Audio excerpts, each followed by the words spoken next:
Hey everybody, in this video we're going to talk about a major problem that I get asked a lot about both online lessons and in-person lessons, and that is casting. What truly is it and how do you battle it?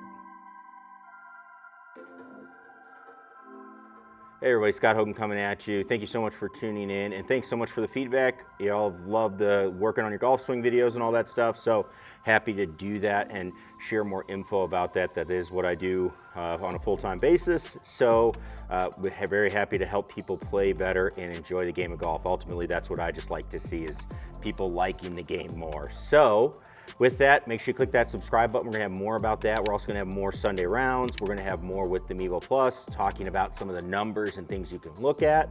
So don't miss out on any of that. We will have that coming up very soon. Without further ado, let's hop into the simulator bay. Let's talk about casting today. What is it and how do you battle it? All right, so here we go. We're talking about one of the most common issues that people have in the golf swing, and that is casting. So let's define what casting is first. Casting is when you come into impact, and people see it at the top of their swing is when it starts. It can happen a lot earlier, but you'll see why here in a sec. But what happens is you start casting the club down where your hand gets behind and you're adding a lot of loft. It's going to be very difficult to make centered contact on the golf ball consistently. And the key point here is you have this wrist that is getting what we would call extended, because your wrist right here is extended. So it's more or less just flipping through impact, and it's causing these inconsistencies. So I get this a lot when I teach people. They say, all right, I've cast, I'm a flipper, and I want to battle that. And then when I start to work with them, we get up there at the top of the swing, and I'm always like, all right, I want to see you feel like you're throwing the club out. And they're like, well, wait, isn't that casting?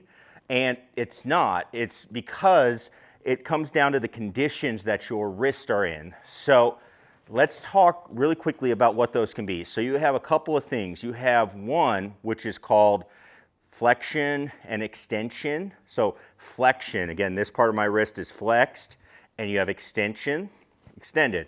You also have what's called radial and ulnar. So radial is basically just hinging up. Ulnar deviation is the official term, and all that is where it goes down like this, okay? Now, when you hit a golf ball, it's extremely important that you have this ulnar flexion. That's literally what gets the golf club down to the ball. So, ulnar deviation. That's what we need in a swing. Now, there's a couple of things that at home, if you're somebody that struggles with this movement where you are casting and getting that flippy look, I want you to try this, and that is, I want you to put your wrist into what we would call flexion, okay, where you're bent like this, and this is something you would see like DJ at the top of his swing look like, okay, and we typically like to see people pretty neutral, but if anything, we like to see people a little more flex, because that shuts the face. I want you to try this, and I want you to try to do what's called radial here, okay? Keep yourself flexed, and I want you to try to hinge your wrist up, okay? You're going to find that if you go radial, and then if you go into the flexion, it's actually extremely difficult to do, pretty much impossible to do. Because what happens is you go up, and then you flex. My hand, if you look at it and compared to my arm, it's actually went into ulnar. Okay, so what happens is when people cast is they're actually going into this move where, and it comes from magazines and stuff, where they're trying to like do the Sergio and like down cock the club, and they try and add some of this to make sure they don't flip. The problem is they've put their wrist, because your wrist, when you go like this, okay, wants to go into this cupped, extended position. That's just what it wants to do, okay? That's natural anatomy of the body. So people get up here and they're like, all right, I'm going to lag the club. I'm going to lag it. I'm not going to flip. Problem is, yeah, you are, because you're just putting yourself in a really bad spot where now you've got to do something weird.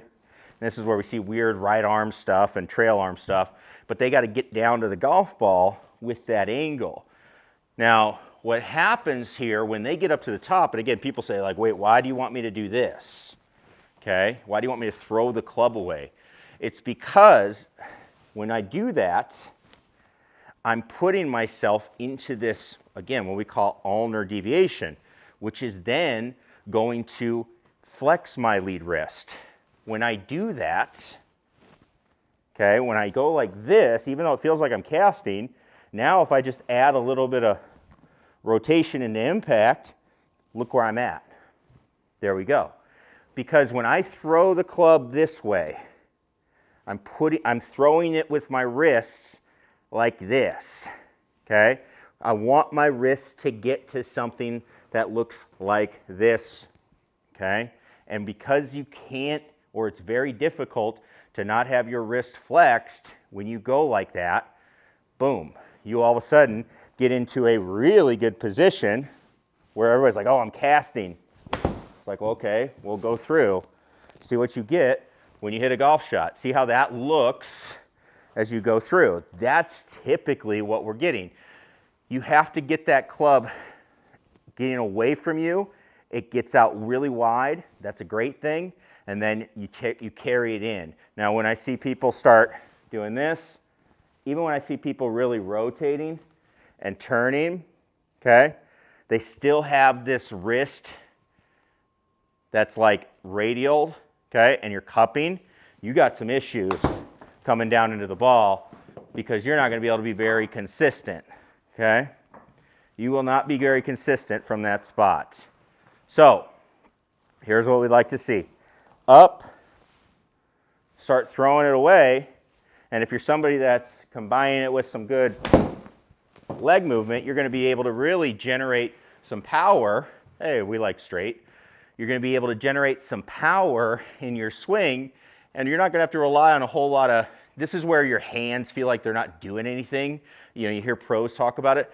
They are, but you just don't feel it because you've got them really locked into somewhere where you want to go. We've heard Bryson talk a lot about this with Chris Como. He's basically smashing his wrist up against, there's a plate in here, and that keeps him from going too far, so he can just do that, swing as hard as he can, bada bing, he's mashing it. So that's what we're looking at to stop flipping. If you're somebody that's trying to battle your flip, golf's a game of opposites. I tell this to a lot of my students.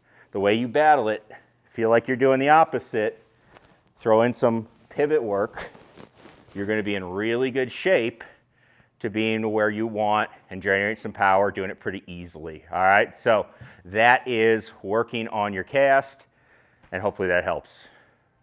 All right, so that's casting right there, and it's definitely different than what you thought, what you've read.